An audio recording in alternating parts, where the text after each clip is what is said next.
제33회 국무회의입니다. 대통령님께서 개회선언과 함께 모두 말씀을 하시겠습니다.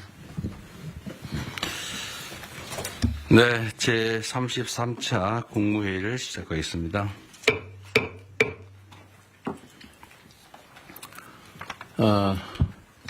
가만있어 보자. 제가 모두 말씀을 드리기 전에 이번에 전임 국무위원들은 다 바뀌었고 지금 임명되지 않은 국무위원 몇 분을 뺀 새로운 국무위원들이 다 오셨는데 전에 인사말 하지 않으신 다른 분들도 좀 하고 시작할까요? 네, 그렇게 합시다. 전에 인사하지 않으신 분들부터 여기서 가면서 할까요? 네, 제 기준으로 누구부터 할까요? 전에 안 하신 분. 해양수산부 장관님부터 그럼 해주시겠습니까? 그러세요, 그럼. 네. 반갑습니다. 해양수산부 장관 전재수입니다. 북극항로 시대를 맞이해서 북극항로 시대를 잘 준비하고 선도해서 한반도 남단 불경 지역에 새로운 수도권, 저희들은 앞으로 새로운 수도권, 서울 수도권을 해양 수도권이라고 부르게 될 텐데 새로운 또 하나의 수도권을 만들어서 성장 엔진 하나만 가지고 위태롭게 날고 있는 대한민국의 새로운 성장 엔진을 하나 더 장착해서 대한민국의 지속적이고 안정적인 성장이 가능할 수 있도록 열과 성을 다해서 일하겠습니다. 고맙습니다. 네, 여쭤 돌아가면서 하시죠. 누구 다음에 안 하신 분? 다음 통일부 장관님. 네. 네, 20년 만에 국무회의에 참석한 통일부 장관 정동영입니다. 얼마 전에 이임한 국무위원 한 분이 이렇게 말했습니다. 자기가 장관으로 1년 동안 국무회의에 참석해서 발언한 분량보다 이재명 대통령 모시고 2번 국무회의 했는데 그때 발언량이 많았다. 국가가 일하는 방식에 대해서 국민들 기대가 큰 것 같습니다. 저도 최선을 다하겠습니다. 감사합니다. 네, 다음 중소기업벤처 장관님. 네, 안녕하십니까. 중소벤처기업부 장관 임명된 한성수입니다.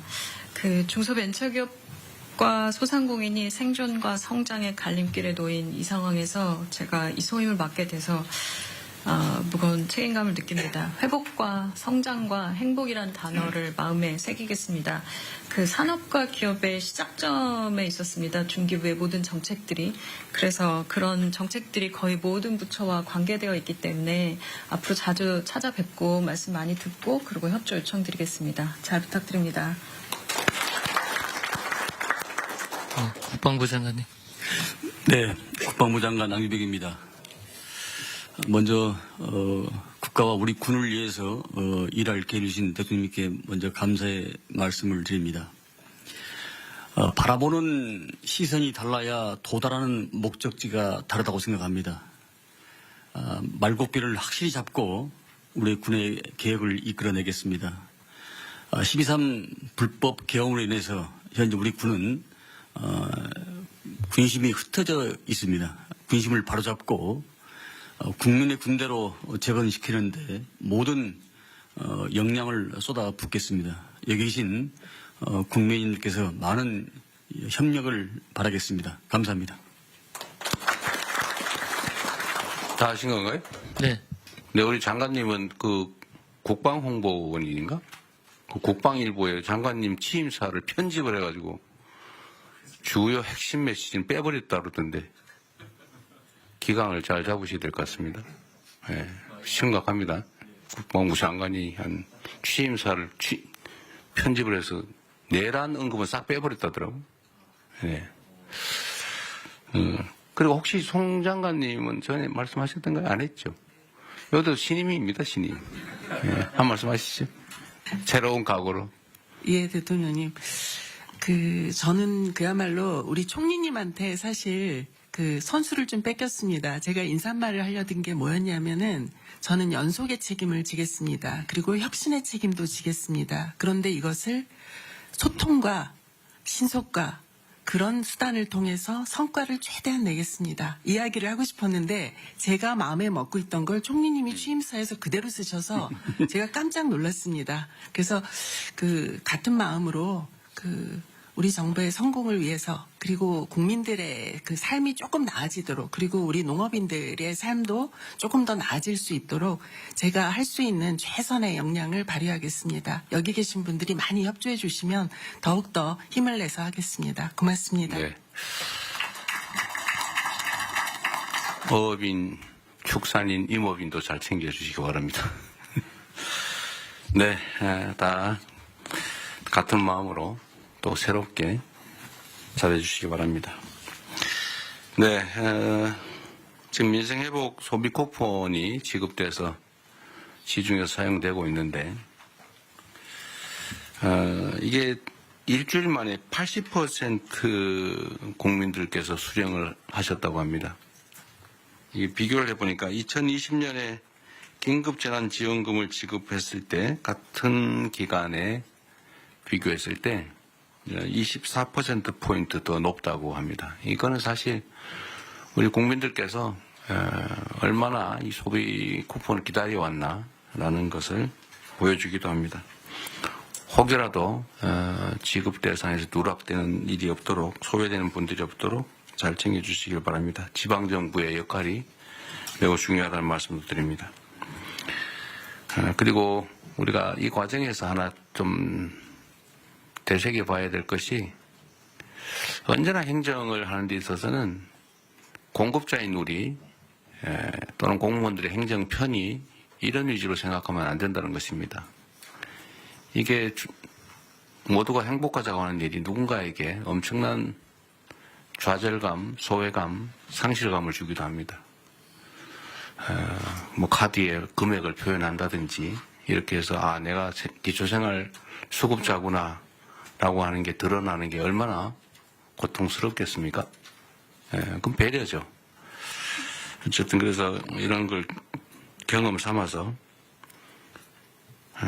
행정은 나라의 주인인 국민을 중심으로 행정 수요자를 중심으로 사고해야 된다.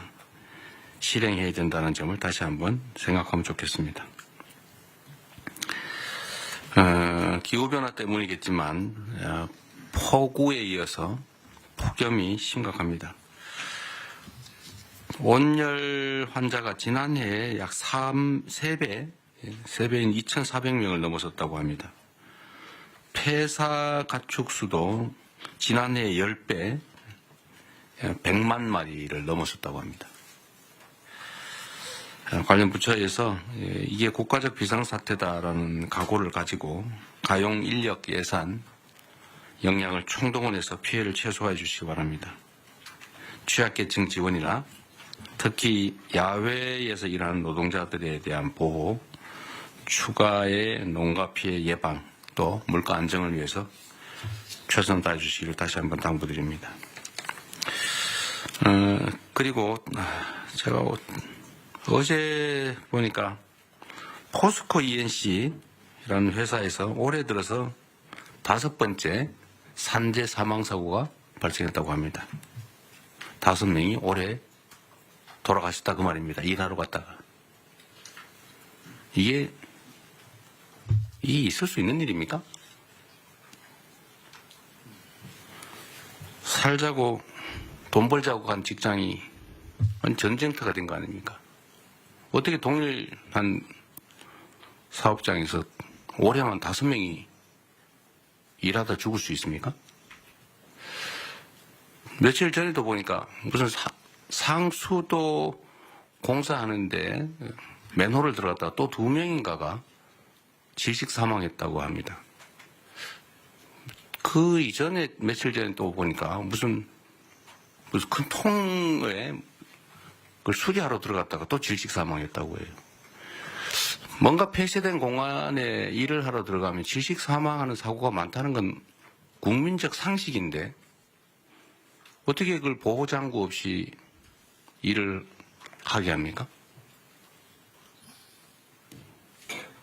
사람이 누군가를 위해서 어떤 사업자를 위해서 일을 하다 죽는 것 그에 대한 감각이 없는 건지 사람 목숨으로 여기지 않고 무슨 작업 도구로 여기는 게 아닌가 그런 생각이 들 때가 있습니다. 나와 내 가족이 귀한 것처럼 일하는 그 노동자들도 누군가의 가장이고 누군가의 가족이고 누군가의 남편이고 누군가의 아내이고 그렇습니다. 똑같은 장소에서 똑같은 사고가 발생하는 것은 똑같은 방식으로 특히 사망하는 것은 충분히 예상할 수 있는 일인데 이 예상할 수 있는 일들을 방어하지 않고 사고가 나는 것은 결국 죽음을 용인하는 거죠. 아주 심하게 얘기하면 법률적 용어로 미필적 고의에 의한 살인 아닙니까? 죽어도 할 수 없다. 뭐 죽어도 어쩔 수 없지. 이런 생각을 한 결과가 아닌가 하는 생각이 들어서 정말로 참담합니다. SPC가 8시간 이상의 야간 장시간 노동을 없애기로 했다고 합니다. 늦었기는 하지만 다행인데 말씀을 하셨으니 꼭 지키기 바랍니다.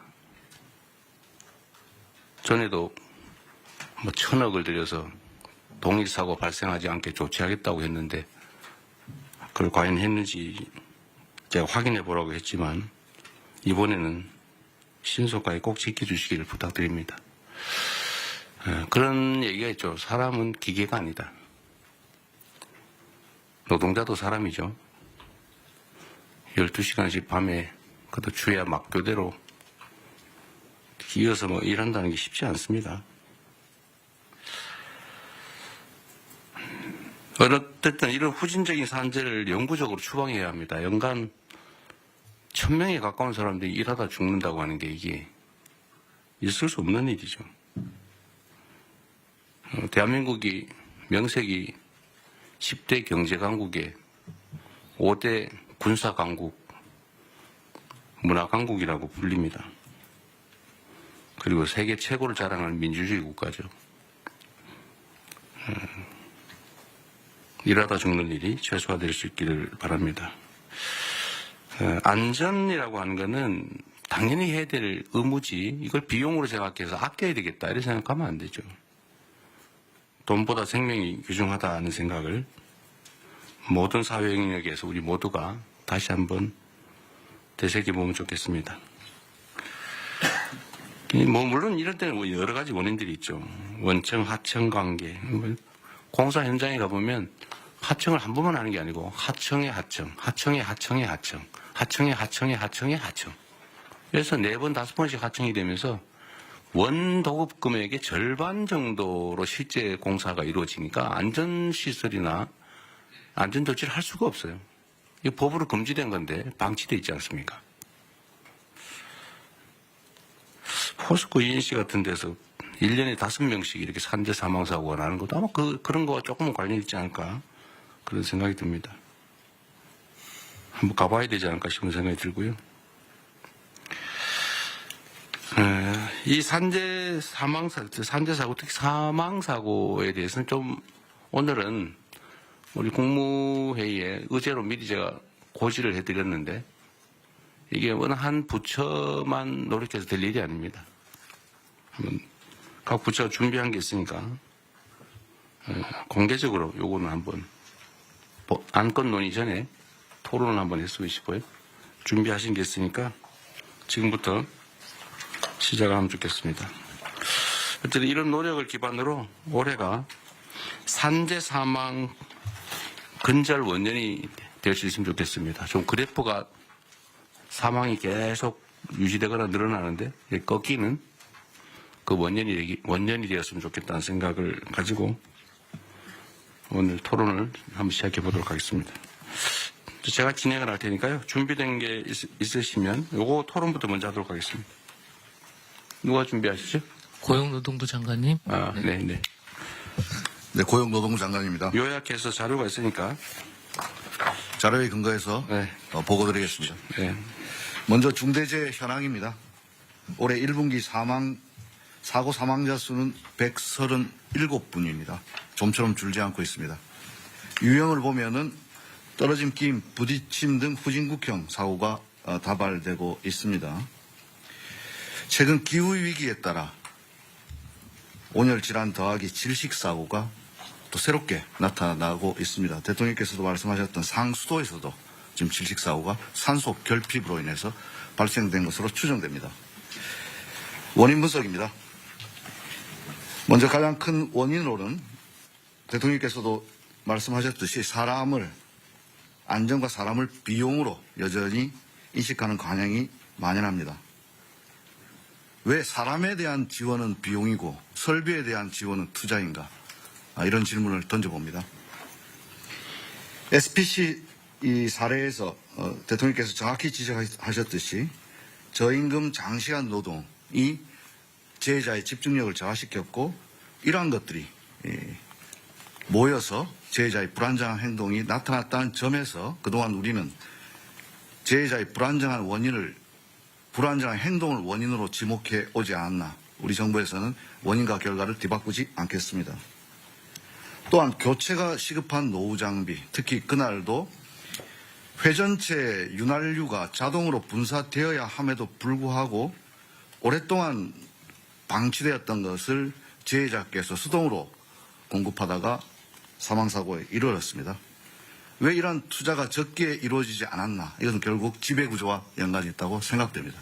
권한과 책임에 분산되어 있었기 때문에 현상 사장은 어찌 보면 흔히 하는 말로 권한 없는 사장이 아니었나 하는 생각이 듭니다.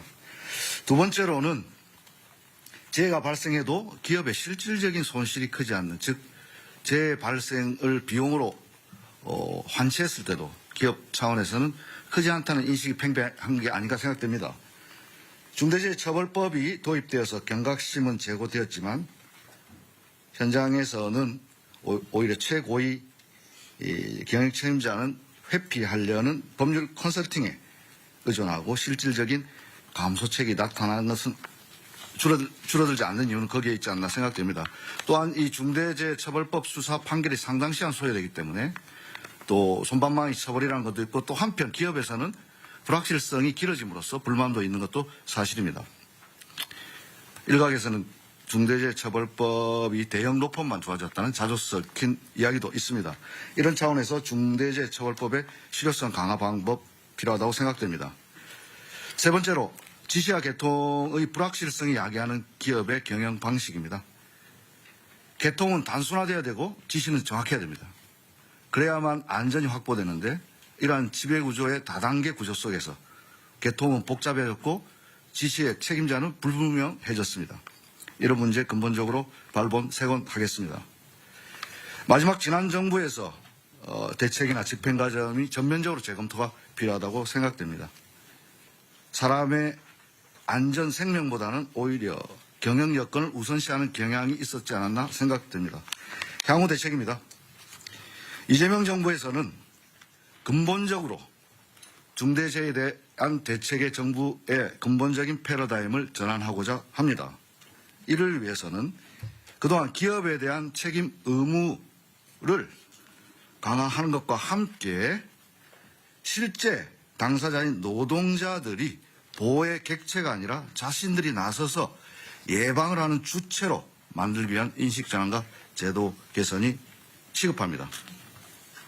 아무리 정부에서 행정력을 동원해서 지도 감독한다 하더라도 사후적인 처벌로 될 가능성이 높기 때문에 예방하기 위해서는 당의 당사자가 가장 잘 압니다. 이것이 바로 일터 민주주의입니다.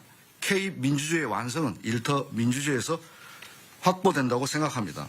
따라서 사고 예방에 가장 최전선에 있는 노동자들이 알 권리, 참여할 권리, 피할 권리를 보장함으로써 사전에 이들이 위험 요소를 알고 그러면 개선할 것들을 노사가 함께 논의할 수 있는 참여의 권리를 보장하고 그럼에도 불구하고 발생되는 불의의 사고에 대해서는 피할 권리를 보장하겠습니다. 다음입니다. 안전을 비용으로 생각하지 않도록 충분한 안전재원이 확보될 수 있는 제도적 장치가 시급합니다.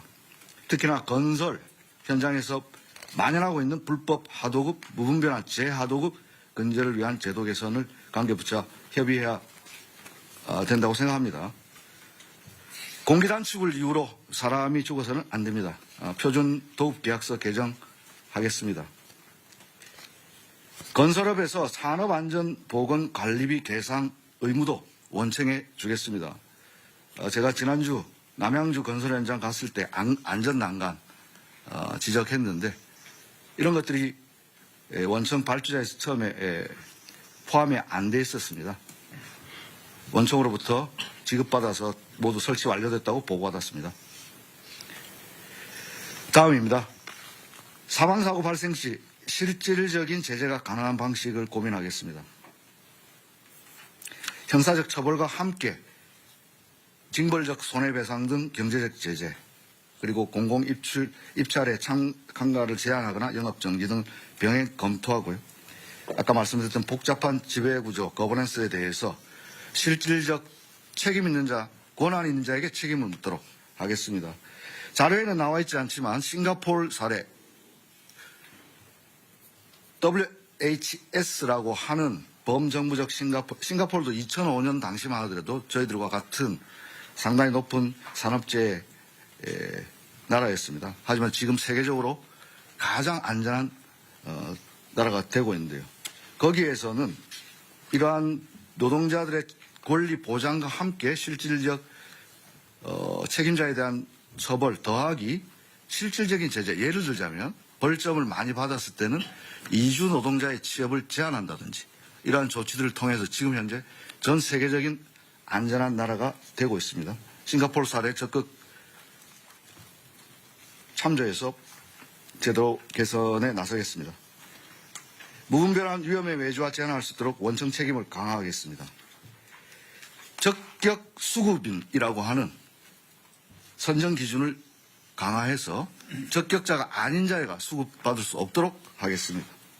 특히 공공부문부터 위험작업 재하도급을 금지하고 불가피하게 할 때는 반드시 승인을 실시하도록 신설을 하겠습니다. 마지막으로 대통령께서 지시하신 산업안전감독관 증원 지방자치단체와 협업을 잘 진행하되 단순한 숫자 증가만 그치지 않고 이들에게 실질적 권한과 함께 책임을 뒤에 병기시킴으로써 실질적인 산업안전 지도가 될 수 있도록 하겠습니다. 예컨대 근로감독관들이 지금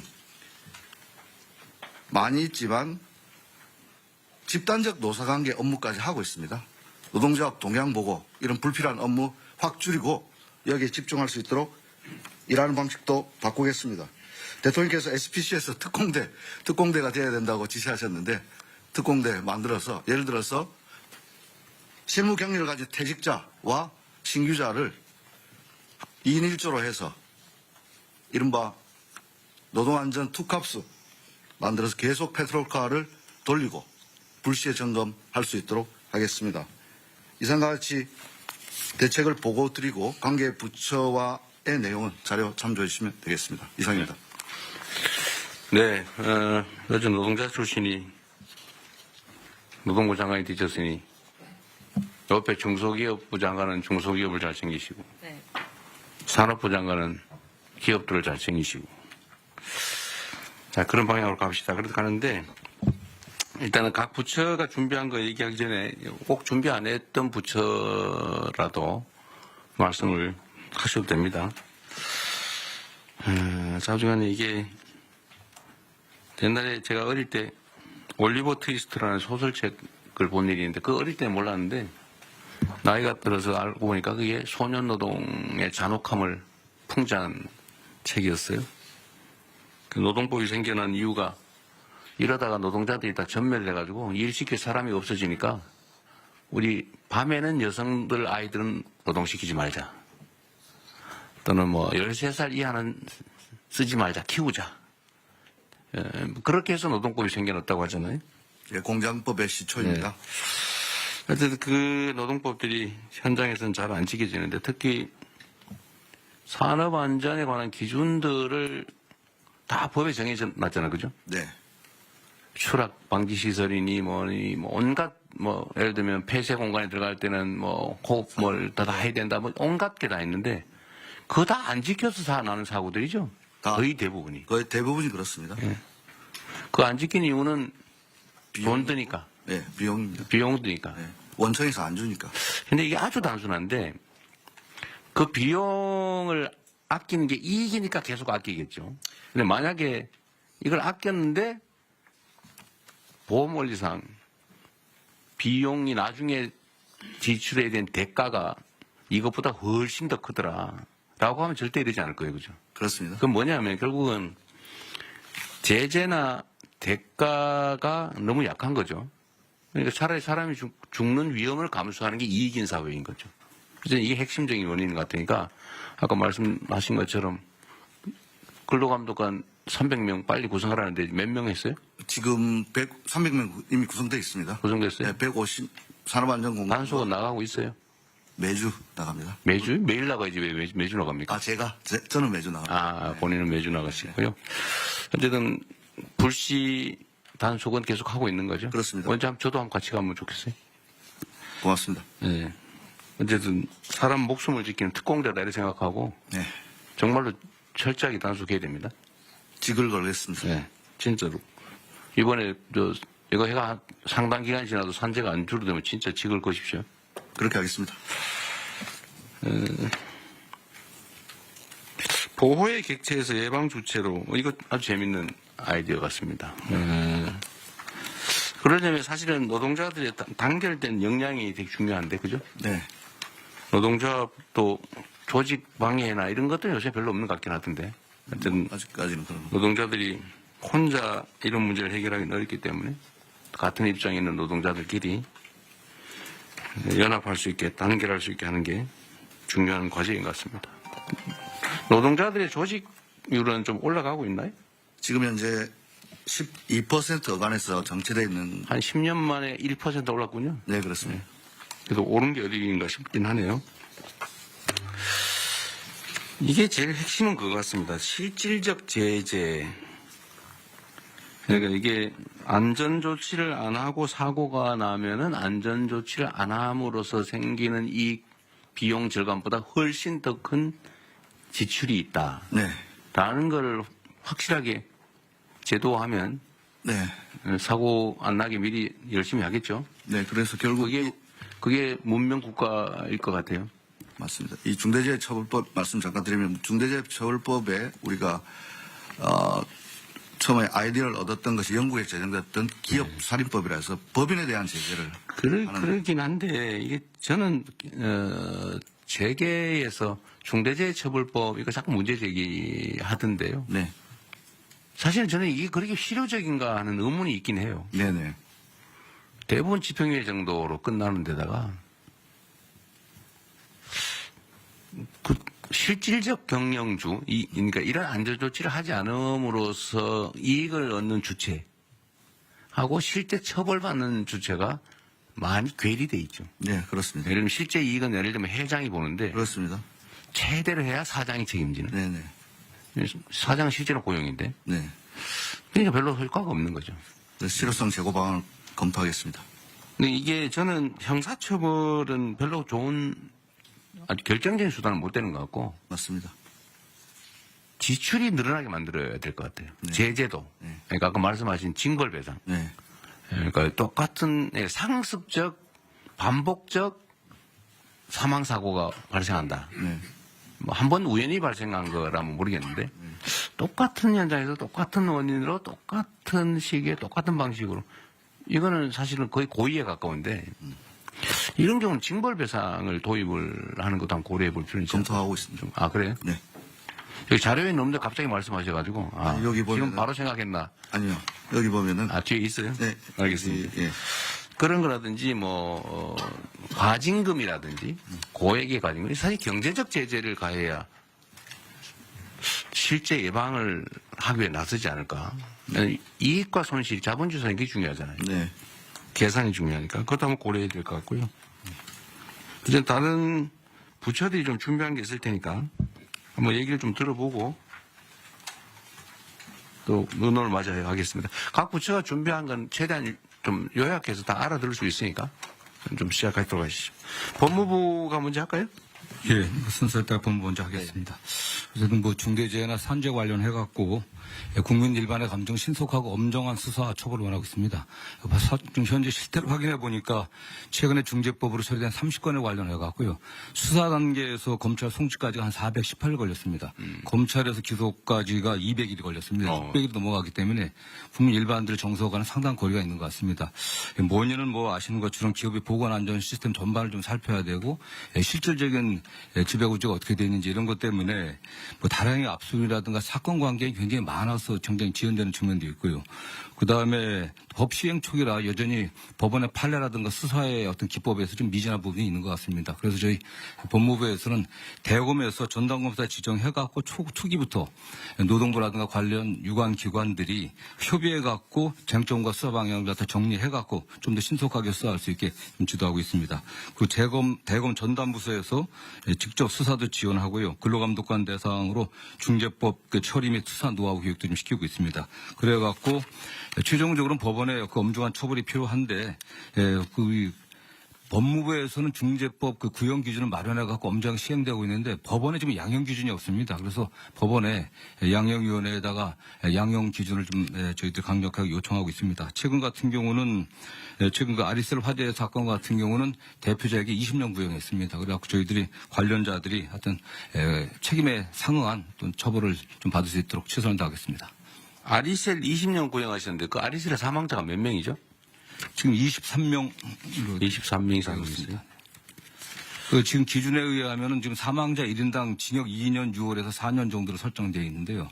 또 이게 뭐 경합범 가중 이렇게 돼갖고 상한 전체 그 교통사고 처리보다 별로 세지 않네요. 네, 그렇습니다.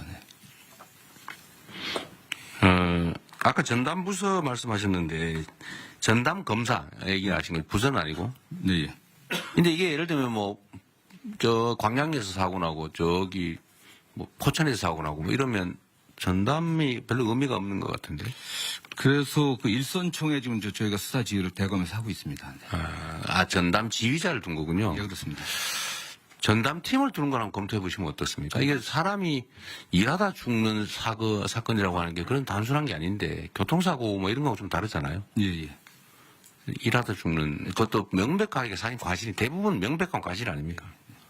어디 내보니까 천정 철거하는데 이거 비계를 천정까지 설치를 해야 되는데 거기 안 하고 나도 천정 위에서 천정을 철거하다 떨어졌더라고요. 당연히 떨어질 위험성이 높잖아, 그죠? 네. 전담 이따 행안부 어떨지 모르겠는데 행안부 네. 혹시 발표 있나요? 발표를 갖고 있다. 아따 말씀하시. 이거 하루에도 10명씩 지금 사망하는 거 아닙니까? 그렇죠. 네. 이거 전담팀을 하나 두는 거 어떨까요? 아니면 지휘팀이라도 지금 수사하는데 원칙적으로는 경찰이 하는 거잖아요, 그죠? 이제. 예. 검찰은 이제 송치된 사건에 대한 처리인데 물론 그전 요즘 지휘도 안 하죠. 지휘도 안 되고요. 다만 구속영장이나 뭐 압수 강제 수사. 방향이라든가 그 공소제기를 위해서 경찰은 인력이 좀 있는 편이니까. 네, 그렇습니다. 이따가 그 얘기 한번 해봐 주세요. 네. 이거 산재 사망 사고는 아예 전담 팀을 부서를 하나 두든지 해가지고 네네. 일률적으로 좀 모아서 하는 거. 이것도 사실 노하우가 필요하잖아요. 산업안전법. 네, 1차적으로 경찰이 그 수사를 해야. 이것도 약간 전문성이 필요한데 아까 이 발표에도 있던데 그죠? 네, 그렇습니다. 이게 지금 수사 노하우가 필요하다. 이거는 산업안전법 숙지를 해야 되는데 예, 예. 뭐 이 경찰이 했다, 저 경찰이 했다가 뭐 이 검사가 했다, 저 검사가 했다 하면 그 공부하느라고 시간이 많이 걸릴 것 같은데 아예 전담 전문 역량을 가진 사람 팀을 짜가지고 네. 아예 교육을 좀 시킨 다음에 팀 네. 그걸 연구 한번 해보시죠. 예, 팀을 그렇게 구성하는 하겠습니다. 그다음에 법원의 양형 기준 요청을 하는 거는 이거 뭐 우리가 뭐 직접 얘기하기는 좀 어려운데 법무부가 좀 같이 협의를 한번 하시죠. 예, 그렇습니다. 네, 다음 산업부. 예, 산업부 보고 드리겠습니다. 산재 사망자 수의 제조업 분야에서가 30% 정도를 차지합니다. 세부 업종별로 보면 열처리나 주단조와 같은 뿌리 산업이 제일 많이 나타나고 있고요. 그 다음에 석유화학, 자동차 부품을 포함한 자동차 분야, 기계산업 순위입니다. 저희 산업부는 고위험 업종을 중심으로 한 AI 등을 활용한 산재 예방 쪽에 주력을 하고 있습니다. 첫 번째, 산업 AI 기반 제조 안전 시스템 개발을 올해부터 29년까지 해서 고위험 업종 포함 10개 업종에 대한 안전 시스템을 개발을 하고 있습니다. 이러한 시스템이 개발이 되면 이 10개 업종의 기업들이 활용할 수 있도록 조치를 하고자 합니다. 두 번째는 산업단지에 대한 관리를 산업부가 맡고 있어서 이 산업단지 내의 안전관리 문제입니다. 산단 내의 고위험 지역에 대한 IoT 인프라 활용 예방 시스템을 구축을 하고 있습니다.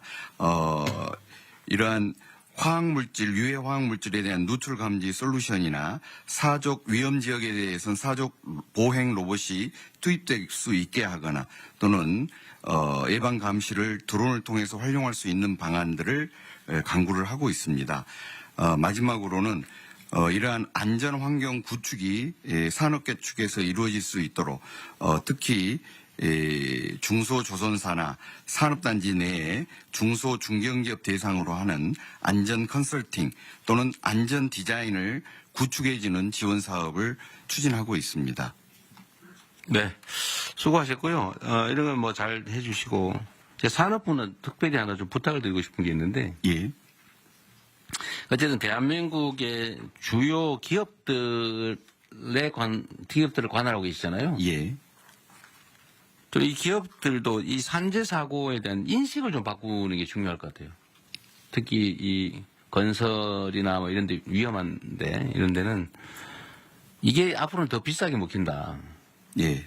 이거 엉터리 관리하면 더 많은 지출을 하게 된다는 사실을 충분히 숙지하게 하고, 또 한 가지는 이 노동 생산성하고 관계가 있는데, 물론 뭐 그분들이 더 전문이긴 하겠지만 이렇게 열악한 환경에서 일을 막 강제로 시켜서 사고가 날 상황, 빈발할 상황이 되면 자발성이 떨어지잖아요. 사실 충성도가 떨어져서 그 생산성에 크게 도움이 안 될 것 같은데, 좀 그런 연구들은 좀 하고 있나 모르겠어요.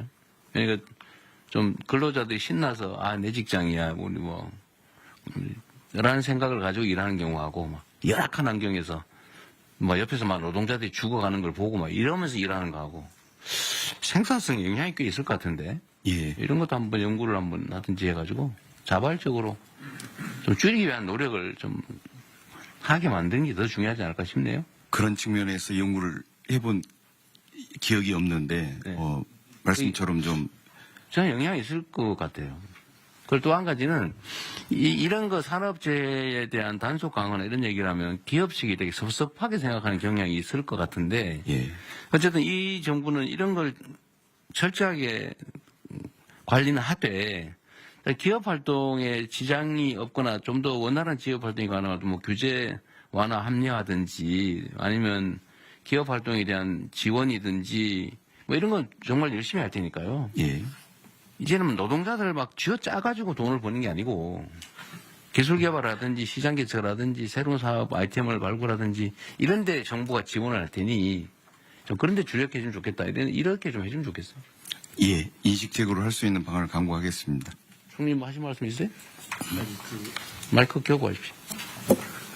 안전사고가 동일 업종 내에서 안전사고가 많이 나는 업장과 그렇지 않은 업장의 혹시 생산성이 어떠한가를 비교하면 체크가 금방 가능할 것 같으니까 연구소, 국제연구소하고 같이 좀 바로 네. 그리 조치하겠습니다. 대통령님 금방 네. 말씀 주신 것과 관련해서 국제연구에서는 약 2점에서 2.4배 정도 오히려 노동 생산성이 올라간다는 비교가 있으니까 뭐가요? 어떻게 하면? 안전에 대한 투자가 갔을 때 노동 생산성이 올라간다. 이미 그런 자료가 있어요. 있습니다. 예. 근데 괜히 쓸데없는 소리 했네. 네. 국내에는 없는데 국제적인 기준으로 있습니다. 그런 거라도 어쨌든 공유라도 하면 좋겠네요. 네. 예, 그렇게 하겠습니다. 대통령 사소한 거 한 말씀. 말씀하십시오. 이 법 이름이 중대재해처벌법이잖아요. 네. 제목은 너무 세고 내용은 처벌은 별로고. 솜방망이고 그렇습니다. 그리고 처벌 자체가 목적이 아니어서 중대재해를 예방하자는 게 목적인데 제목이 처벌법이니까 그 기업의 반감이 회장들이 있군요.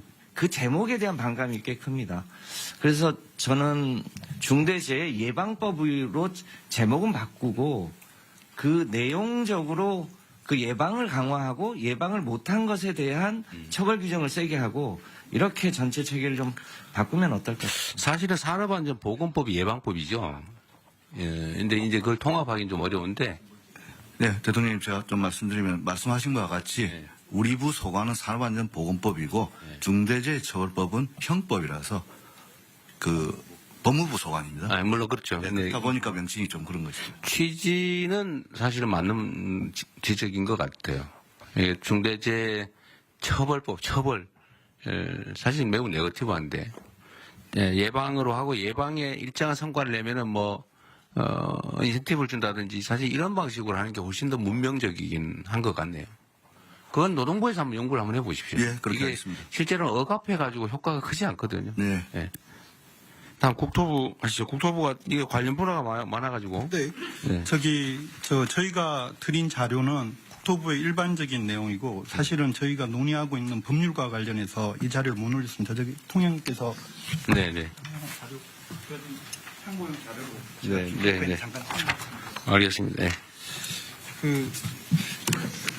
저희 그 보고 자료를 보시면 이제 건설 분야나 도로 분야, 철도, 항공, 뭐 교통, 물류 분야에 대한 일반적인 사고와 국토부의 이제 나름대로 대처 방안을 이제 설명드린 내용인데 저희가 사실 그 앞서 말씀드린 논의의 핵심 부분을 강화하기 위해서 그 현재 법령적인 작업을 국회하고 같이 좀 협의해서 준비하고 있습니다. 그 자료를 지금 여기 실지를 못해서 제가 구두로 대통령께 드린 자료의 핵심을 말씀드리면 이제 건설안전특별법이 지금 지난 21대 김교웅 의원하고 22대 이번에 그 문진석 의원이 발의를 해서 지금 진행 중인 법안인데요. 이게 핵심이 이제 건설산업 구조를 보게 되면 발주청이 이제 원청이 이제 말씀하신 대로 시공사를 이제 중심으로 해서 도급 비용이 그동안 이제 가산이 됐습니다. 그러다 보니까 이게 설계하고 감리에 대한 책임이 굉장히 약했습니다.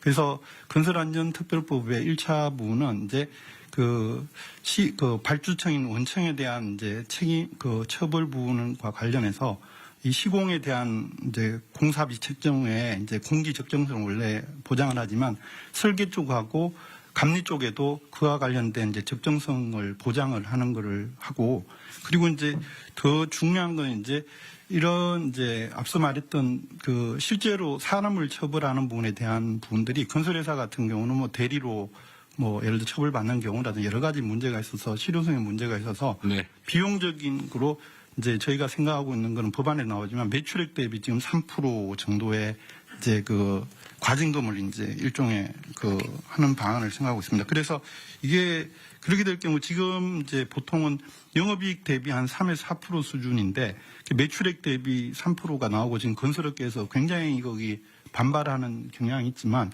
그 만약에 실효성은 굉장히 강하게 작동할 수 있다고 저희는 보고 있고요.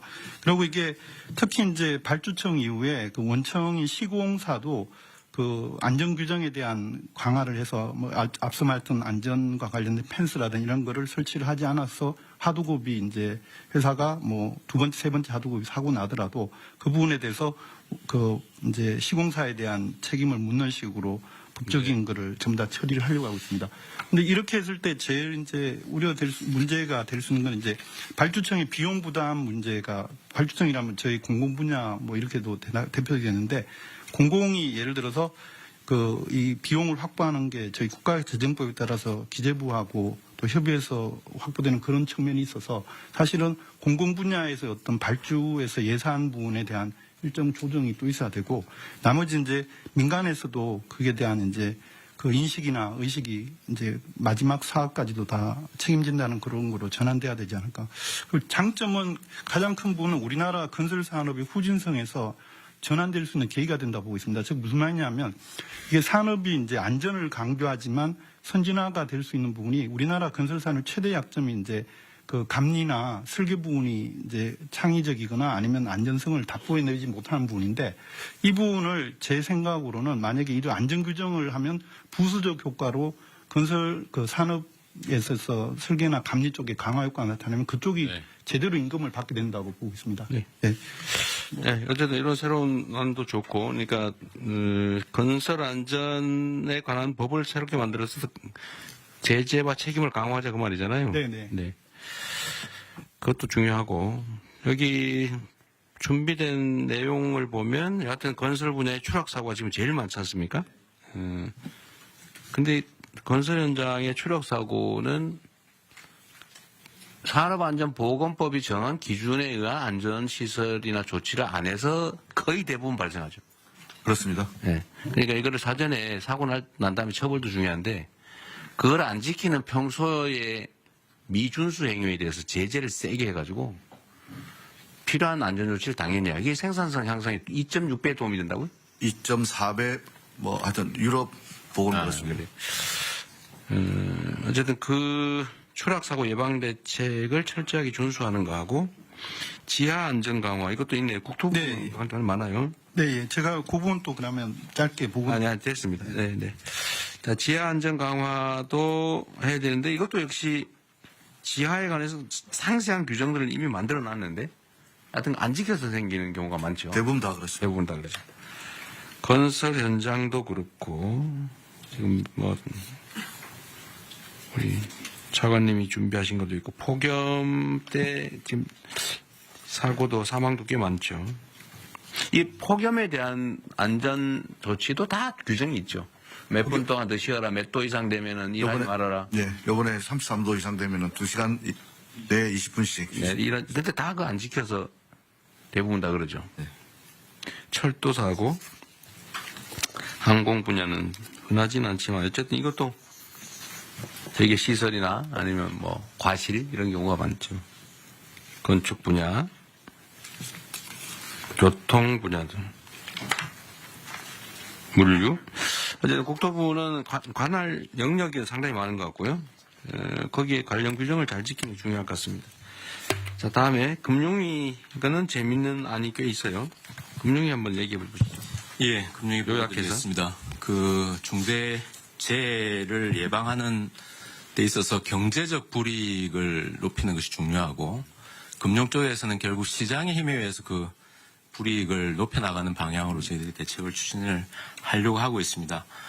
투자 같은 경우에는 지금 상장기업에 대해서 ESG 평가원에서 ESG 평가를 합니다. 중대재해 같은 경우는 S에 해당되는 항목이 있고 실제로 이제 중대한 사고가 나면은 거기서 감점이 이루어지고 그럼 전체적으로 평가 등급이 떨어짐에 따라서 기관 투자자들이 그걸 참고해서 투자에 반영하는 시스템입니다. 그래서 이 부분을 조금 더 명확히 하거나 강화하는 방향으로 해서 투자 부분에서 이런 부분들이 불이익으로 느껴질 수 있도록 하는 조치들을 강구를 하겠습니다. 두 번째는 대출입니다. 현재 대출도 각 그 은행의 내규상 여신 업무 기준에서 보면 사회 책임 경영 항목에서 기업의 평판 요소를 고려해서 평가하도록 되어 있습니다. 그래서 실제로 이런 일들이 일어나고 그것이 사회적으로 이슈가 되는 경우에는 대출 제한하는 것까지도 내규에 하고 있습니다. 할 수 있도록 되어 있습니다. 실제로 케이스를 한번 보고 이게 어떻게 작동되고 있는지를 한번 전반적으로 점검을 하고 특히 중대재해 부분에 있어가지고는 이런 비재무모형 평가할 때 조금 더 강화하는 방법들을 강구를 하겠습니다.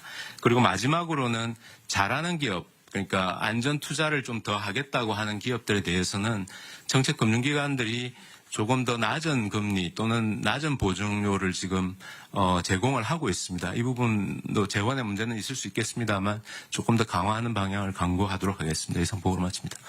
네, 이 금융위 제안이 아주 재미있는 것 같아요. 실제로는 투자 기준이 되는 여러 가지 항목 중에 지금 요즘 ESG 평가 결과가 되게 영향을 크게 미치잖아요, 그죠? 대형 펀드나 이런 데는 이걸 되게 중시하는 경향이 있는데 그렇습니다. 특히 글로벌 펀드들은 그런 것 같은데 이 평가에 이걸 반영을 좀 세게 하자 그 말이죠. 예, 조금 더 요 중대재해 부분이 조금 더 강화될 수 있는 방향으로. 네. 그 사고를 말을 들면 뭐 뻔한 산재 사망 사고가 막 반복적으로 상습적으로 발생한다. 그러면 아예 그냥 그걸 여러 차례 공시를 해가지고 예. 투자를 안 하게 되면 주가가 폭락하게. 예, 실제로 지금 뭐 특정 기업을 거론해서 그렇습니다만 그 문제가 됐던 기업 같은 경우는 평가 등급이 좀 23년을 경우에는 굉장히 낮아졌고요. 네.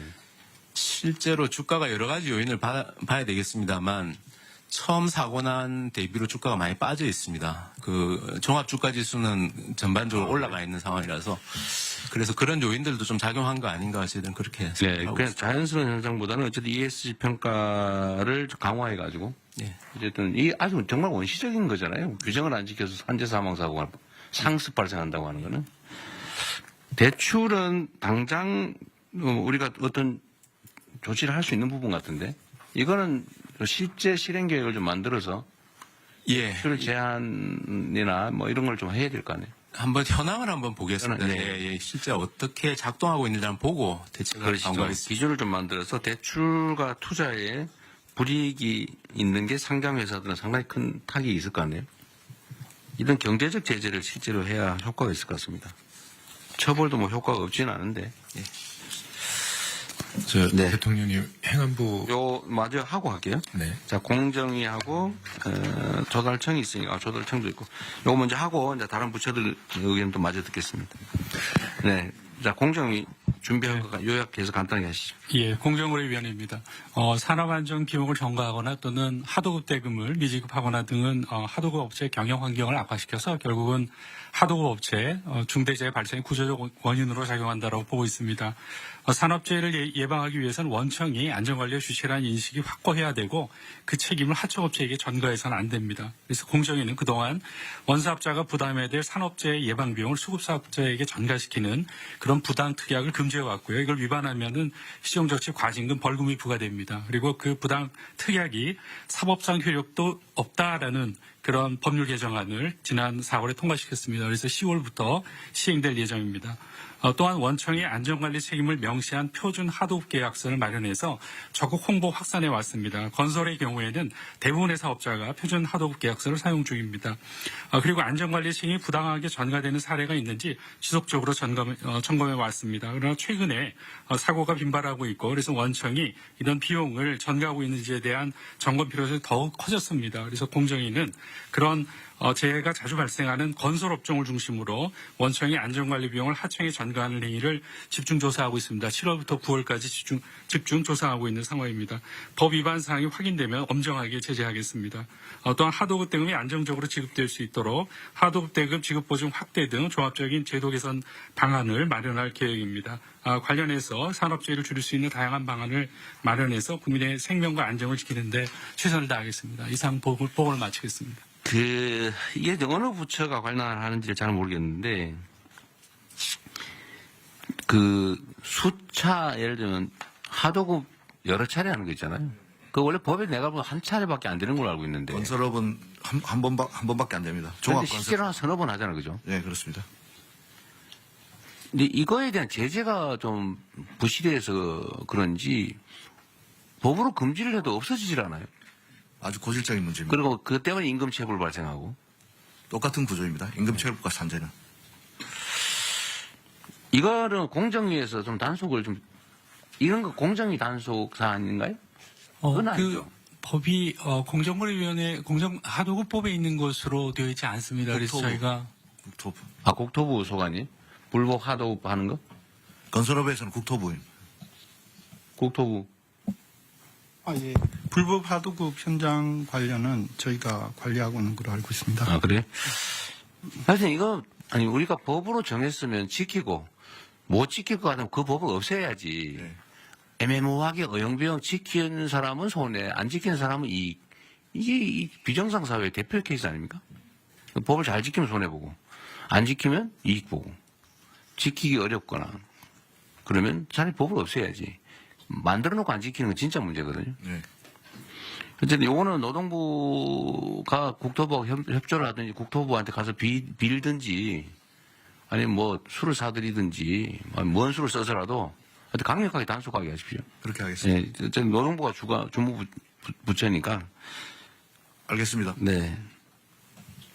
하여튼 이 건설 하도급 문제는 이제 따로 한번 얘기를 한번 해야 돼요. 정말 고질적인. 네, 고질적이죠. 네, 이건 산업재해하고 나중에 보호드릴 체불임금하고도 네. 같은 구조입니다. 톡하면 체급을 발생하는 게 하도급 때문에, 순차 하도급 때문에. 그렇습니다. 네, 그 공정거래위도 어쨌든 이런 구조적인 문제, 특약의 문제, 약관 문제 이런 거는 하되 공정위가 좀 더 할 수 있는 게 있을지 아무튼 네, 좀 살펴보겠습니다. 네. 네. 자, 마지막으로 조달청. 네. 예, 조달청 관련은 기재부 1차관입니다. 대신 보고 드리겠습니다. 네. 먼저 현재 국가계약법령상에서는 이제 행안부는 지방, 중앙정부는 이제 기재부가 갖고 있는 법률이 있습니다. 그 법에서 아까 전에 노동부 장관께서 제안해 주신 입찰 참가자 자격 제한이 사실상 경제적으로 굉장히 아픈 제재가 될 거라고 생각합니다. 현재 이 입찰 자격 제한에는 중대재해처벌법이 없고 산업안전보건법 위반만 들어가 있습니다. 그래서 이번에 중대재해처벌법 위반 사유도 추가로 할 계획입니다. 그렇게 되면 이제 법률을 개정을 하고 조치를 해야 될 사항입니다. 그래서 구체적인 내용은 고용부랑 협의해서 법 개정을 추진하도록 하겠습니다. 그리고 조달청 안에서 관리하는 것으로서는 낙찰할 때 신인도 평가에 감점을 부여하는 체계가 있습니다. 여기에도 물론 이제 중대재해법 규정이 없기 때문에 그것도 추가해서 감점을 확대하는 방안을 검토하겠습니다. 네, 아주 좋은 생각이네요. 요 현행 법령의 중대재해처벌법 위반 사유를 입찰 제한 사유로 추가하겠다는데 이렇게 하면 안 될 것 같고요. 예. 중대재해 발생 자체를 사유로 해야지 처벌법 위반으로 하면 이게 몇 년 간대잖아요.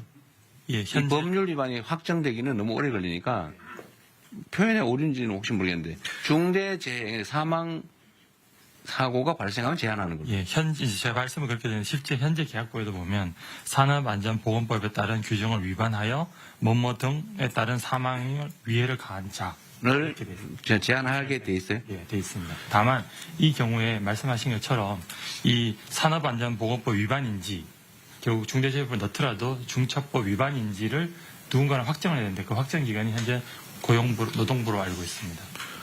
그래서 네, 그래서 그러면 형사 판결이나 이게 전에 이거 중대재해다 이렇게 먼저 판정을 해요?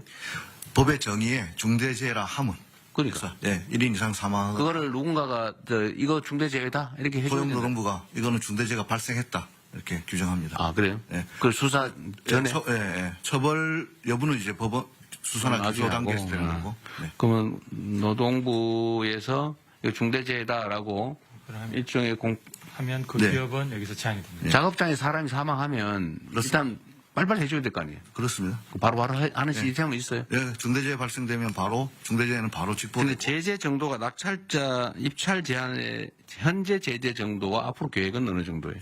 현재 법에서 2년으로 하고 그거를 대통령으로 위임을 해놨습니다.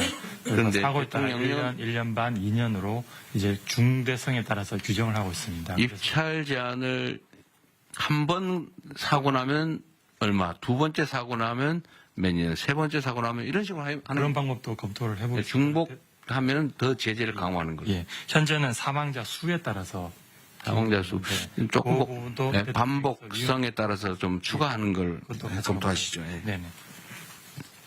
그런데 이게 조달 사업은 지금 조달 사업이라고 하면 그러면 공사, 물품 구매, 예, 용역 다. 예, 그런 걸 다 포함하고 있습니다.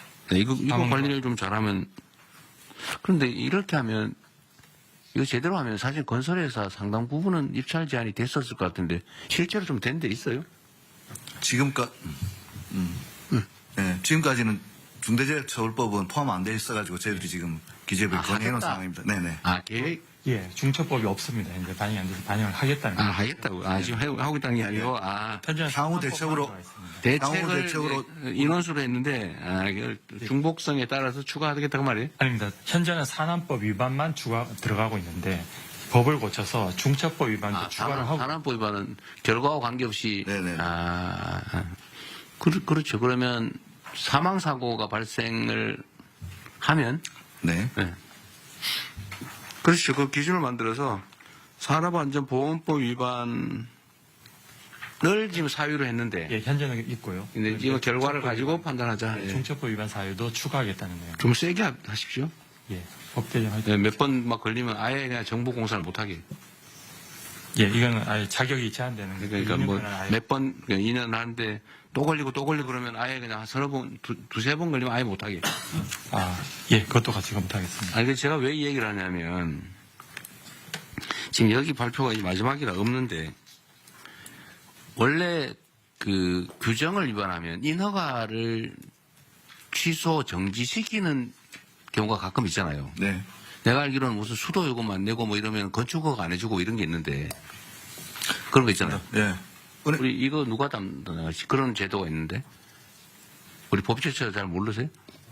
파악이 안 되어 있습니다. 그런 거 있어요. 그러니까 뭐 어떤 걸 위반하면 인허가를 취소 또는 정지시키는 그런 제재가 있습니다. 그게 그래서 이런 중대사고가 많이 나면 건설 면허를 가지고 사업을 하다가 중대사고가 반복적으로 발생한다. 그러면 영업허가를 취소해버리는 게 맞지 않나 싶어요. 자격 없는 거 아닌가요? 대통령 정책시장입니다. 네. 모든 행정법의 인가와 이제 취소 요건에 보면 전부 이제 사유가 있는데 사유 중에서 아마 이제 여기 이제 얼마나 중하게 들어가 있냐 이 차이인 것 같은데요.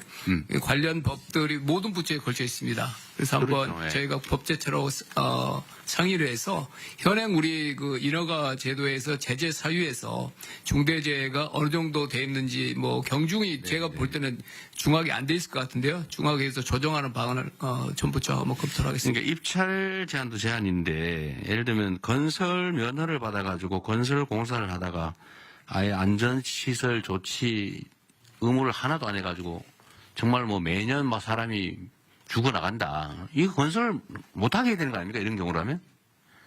그럼 이런 경우에는 인허가를 아예 일정 정도는 정지, 일정 정도 반복되면 취소, 건설 면허를 취소한다든지 건설 면허를 그걸 한번 도입을 해보는 것도 어떨까 싶습니다. 일단 현황 파악을 하겠습니다. 네네. 그래서 제재를 계약을 못하는 정도를 넘어서 더 심하면 아예 인허가 면허를 통째로 취소 정지시키는 것도 검토하시죠. 네, 검토하겠습니다. 네. 네네 말씀해 주십시오. 이게 입찰 제한이라든가 하게 되면요. 거의 100% 다 효력 집행정지 가처분 신청하고 법원을 또 많이 받아집니다. 그리고 실제로 많은 조달청에서 입찰 제한을 하게 되면은 대기업 같은 경우는 로펌 선임해갖고 효력 집행정지 가처분 받으도록 그냥 해버리는 경우가 많습니다. 그래도 결국은 결론이 나면 판결이 나면 그때부터 정지될 거 아니에요. 예, 근데 그게 뭐 다른 어떤 수단이 있어서 그런지 뭐 계속 또 뭐 안 할 수는 없겠죠. 그냥 그것도 비용이니까. 다른 어떤 제재들 뭐 점수를 줄이든지 해서 네. 거의 다 그 효력 집행정지 가처분이 받아지니까 이게. 그것도 감안해서 검토를 하면 하죠. 어쨌든 뭐 제재를 당하는 입장은 그걸 포기할 수는 없을 테니까. 네. 그리고 다른 부처들 의견 있으면 말씀을 좀 하시죠. 누가 할까요? 네, 행안부. 네, 행안부 말씀드리겠습니다. 대통령님 아까 말씀 주신 것처럼 경찰청에서도 산재 전담 수사 인력을 확보해서 이 산재 관련 수사에 차질이 없도록 하겠다는 말씀드리고요. 행안부는 재난과 안전관리를 총괄하는 부처이기 때문에 이 기업 내에서 벌어지고 있는 산재도 경우에 따라서 화학사고라든가 또는 화재사고 또 공사장에서의 대형 붕괴사고라든가 이런 것들이 사회재난으로 대형화될 수 있다라고 하는 것을 염두에 두면서 이 범정부 차원에서 이 중앙재난안전대책본부를 할 수 있는 그런 준비를 하고 있습니다. 그래서 노동안전종합대책에게도 참여를 하고 있는데요. 그래서 그 행안부가 소관하고 있는 기업재해 경감법은 기업 내의 재해를 줄이기 위한 이 법입니다. 그래서 기업 내에 재난 사고를 예방 대비 또 대응 복구하는 체계를 구축하도록 지원을 하고 있습니다. 아까 이제 금융위에서도 그렇고요. 또 공정위 또 조달청에서도 여러 가지 이제 이 중대재해를 일으킨 기업들에 대한 이제 불이익에 관한 말씀도 계셨는데요. 이렇게 이제 기업재해 경감법에서는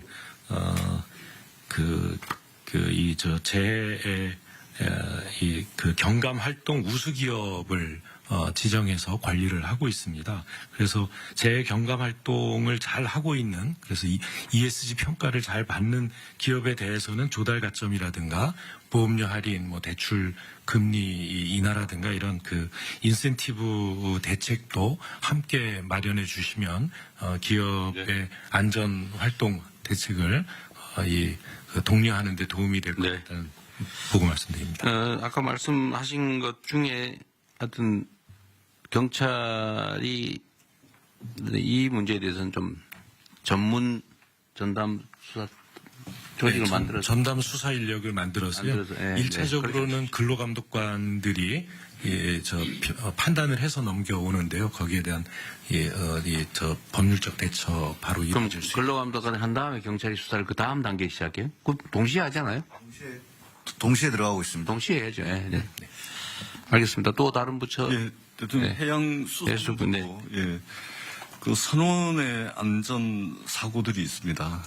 그렇군요. 선원들 같은 경우는 이제 작업 환경이 거칠죠. 예를 들면 태풍이나 파도와 맞서 싸워야 되고, 그다음에 특히 이제 연근의 어선들의 경우에는 이제 선박이 상황은 좀 그리고 요약했어요.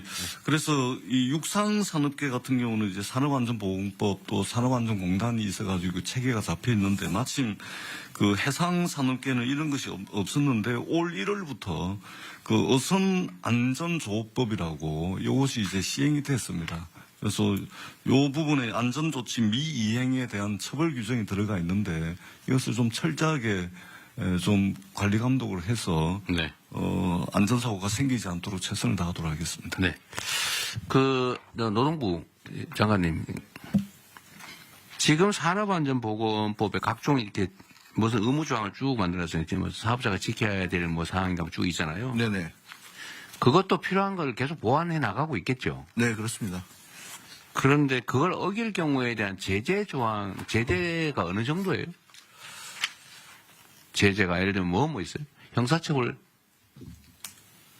산업안전조치 의무를 평소에 안 했다. 예를 들면 어디 건설 현장에 갔더니 추락 방지 시설을 하게 됐는데 안 하고 일 시키고 있더라. 라고 하면 제재가 어느 정도입니까? 과징금이 있을 수 있고. 아니, 현재 제재가 어떠세요? 현재 제재가. 모르겠습니다. 네. 파악해 보겠습니다. 누가 지금 시간 될 때 좀 찾아봐 주시고, 법제처장이 좀 찾아주시고, 지금, 전화기를 다 뺐겠죠. 네. 나중에 그러면 한번 확인해 보겠습니다. 산업법에 위반했을 때 어느 정도 제재가 어느 정도냐. 보고 누가 좀 나가서 확인 좀 해봐 주세요. 그래도 시간이 좀 있으니까. 근데 일단 한 가지 참고로 말씀드린다면 여러 가지 좀 제재 조치가 있을 수 있을 것 같은데 아까 그 대통령님 말씀하신 것도 그렇고 그 갑부 장관님 말씀하신 것도 그렇고 사실은 그 예방을 강화한다는 측면에 있어서는 물론 이제 사고 발생 후의 예방이긴 하지만은 저희가 보기에 가장 실효적인 방법은 작업 중지 명령입니다. 작업 중지 명령을 내려놓고 위험 요소가 완전히 제거됐을 때 작업을 재개할 수 있다 그러면은 일단 사고 발생 후이긴 하지만은 가장 효과적으로 뭐 예방 활동을 할 수 있는 방법 중에 하나라고 생각합니다. 그거는 하면 좋을 텐데. 그런데 그거는 걸려서 작업 중지 명령하면 그때 걸릴 때 하면 되는 거니까. 그거는 지금 마련되어 있습니다. 네, 작업 중지 명령을 하고 문제는 산업 안전 시설 조치를 안 하고 평소에 하더라도 사고 안 나면 상관없는 상태잖아요. 지금 사실은. 그렇죠. 그거는 하고 나면 결과적으로 들어가서 뭘 위반했는지 사후적으로. 지금 제가 그 최소 300명 구성해서 불시 단속하라는 거는. 네네. 근데 안전 조치를 안 하고 법을 안 지키고 일을 시키고 있으면 그 뭐 제재가 있어야 될 거 아니에요. 그래서 거기서 만약에 사고가 안 나는데 불시 단속해서 걸렸다. 시정을 안 했다. 그 제재 정도가 너무 미약하니까. 미약하다. 뭐 걸리면 네, 뭐 시정할게요. 그러면 그만. 지금도 제가 본 노동부 장관님 가셔가지고 단속을 하더라도 고칠게요. 그러면 아마 그냥 오고 있을 거예요. 아니요, 거기서 바로 시정지시서를 내립니다. 그냥 해봐요. 그냥 시정하면 되잖아요. 시정하면 되잖아요, 그냥. 아무런 불이익이 없잖아요. 그래서 이것도 사실은 스티커 발부하듯이 바로바로 현장에서 그 정도가 좀 안 된다는 거죠. 뭐 실질적인 제재가 없는데. 그러니까 이건 일종의 유예 기간 정도를 두고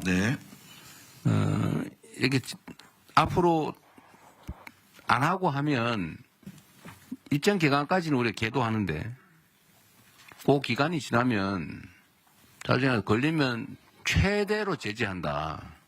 실제로 제재를 해야죠. 그래서 그 피해 정도가 커야 제대로 지킬 거예요. 그러니까 지금 지키는 사람은 이익, 손해, 안 지키는 사람은 이익 이렇게 되잖아요. 그러니까 그 제재 정도 지금 누가 확인해 왔나요? 확인 좀 해달라니까 아무도 안 나갔어요? 네. 그래서 법전도는 앞으로 좀 갖다 놓도록 하십시오. 나 좀 찾아보기.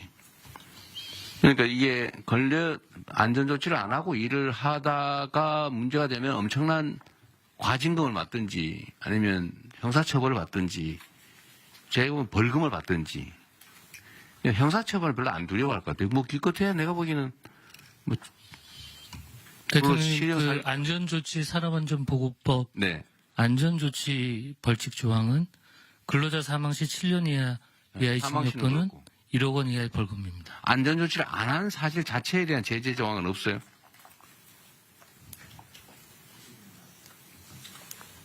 사고 났을 때는 그렇고 그거는 뭐 안전조치를 하여야 한다. 그런데 그걸 안 하면 어떻게 하는 제재 조항이 없어요 아예.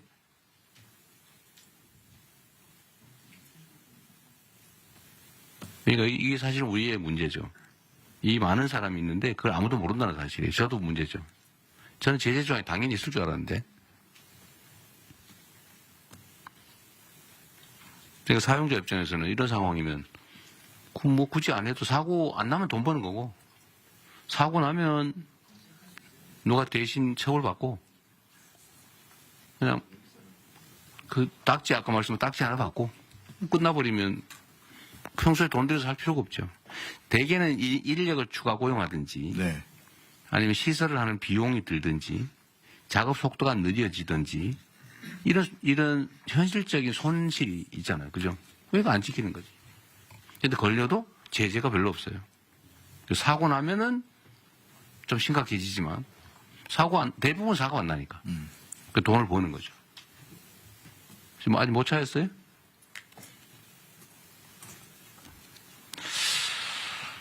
그러면은 좀 찾아보기로 하고 그것도 노동부 장관께서 네. 안전조치를 평소에 안 하는 것에 대한 제재를 어떻게 할 것인지 네네. 얼마나 강화할 건지 네. 그 형사처벌은 별로 의미가 없을 것 같아요. 네. 그걸 가지고 징역 살 수도 없고 네. 사고도 안 나는데 결국은 과징금을 하든지 벌금을 고액을 하든지 경제적 제재 방법을 제재를 그거로 인해서 얻을 수 있는 경제적 이익의 몇 배를 물리는 뭐 이런 게 있을 것 같아요. 네. 그걸 연구해 봅시다. 알겠습니다. 네, 그건 확인되는 대로 알려주세요, 누가. 네. 네, 누가 말씀하십시오. 네. 공개적으로 말씀하십시오. 네. 또, 자, 그러면 더 없으면. 제가 잠깐 네. 말씀. 네, 간단하게 말씀하시죠. 네. 인사혁신처장 최동석입니다. 요새 유명해지고 있어서 대단히 죄송스럽습니다. 이런 마이크로한 제재, 마이크로한 규정들을 만들어서 산재를 예방하고 중대재해를 예방하는 방식은 절대적으로 필요합니다. 제가 보기에는. 그런데 그것이 필요하지만 그것으로 충분하지 않다는 생각을 늘 가지고 있습니다. 뭘 해야 되냐 하면 인간의 존엄성은 건드릴 수 없다는 이 철학적 배경이 없이는 이 규정만 가지고는 이 문제를 근본적으로 해결할 수 없다는 생각입니다. 왜 그러냐 하면. 네, 그건 충분히 이해하겠고요. 네. 좀 결론만 요지를 말씀해 보시죠. 네, 그 필요성은 누구나 공감할 테니까요. 그러니까 정신과 육체를 건드릴 수 없도록 하는 교육이 필요하다는 겁니다. 그러니까 행정 공무원들에 대한 교육도 필요하고 네. 실제로 우리 학교 교육도 그런 식으로 해야 되는데 서로 서열화하고 계급화하고 차별하고 경쟁시키는 사회 속에서 이런 규정만으로는 이 문제를 해결할 수 없다는 점을 강조 말씀드리고자 합니다. 네. 또 마지막으로 네. 네. 중기부입니다.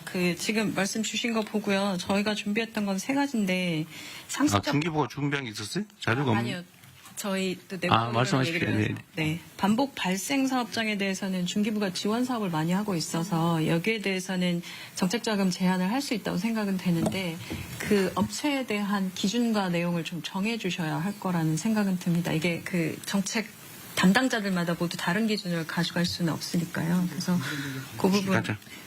그 부분이 하나 준비되면 저희도 반영하는 부분이 있을 것 같고 또 하나는 1년에 6만 명 정도씩 중소기업 CEO들 교육을 한다고 합니다. 여기서 이루어지는 산업 안전 예방 관련된 부분의 교육 내용들을 한번 보고 어느 수준까지 교육하고 해야 되는 인식 제고 부분에 대한 부분도 같이 보고 산업 안전에 관한 교육, 우체동석 처장께서 말씀하신 거와 좀 관련성이 있을 텐데. 예, 건설인들은 또 걸리면 그냥 시간 안 한 거 걸리면 한 5만 원 정도.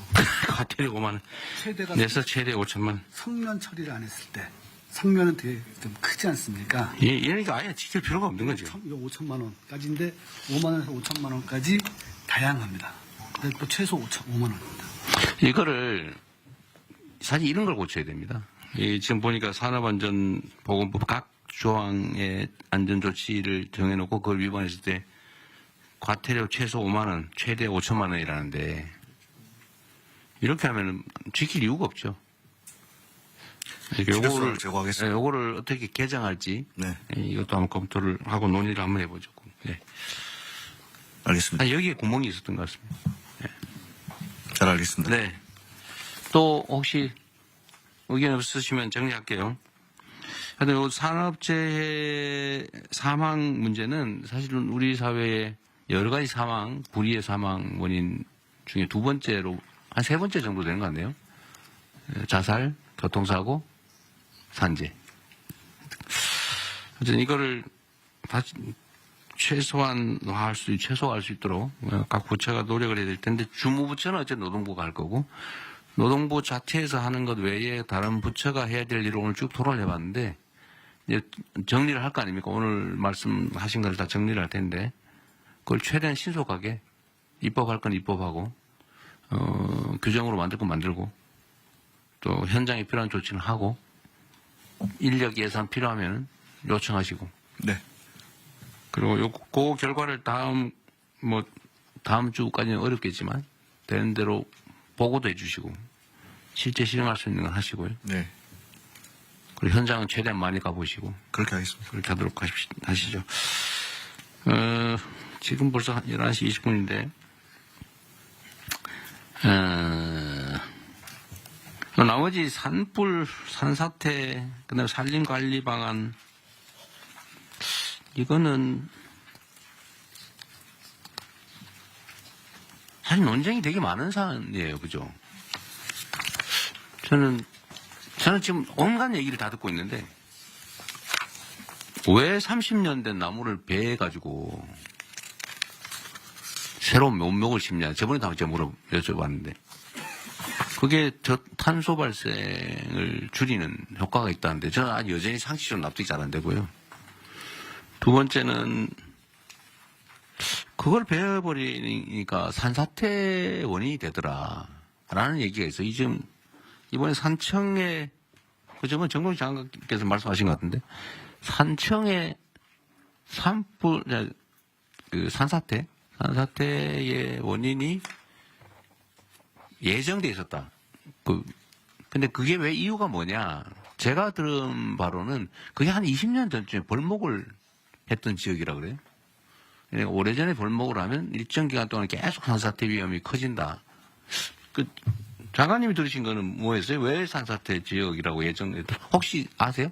예. 그러니까 왜 산사태 위험 지역으로 분류돼 있었는지? 산사태 취약 지역이 있고요. 이게 그거는 우리 산림청에서 기준을 가지고 정하는데요. 왜 그런지 혹시 아세요?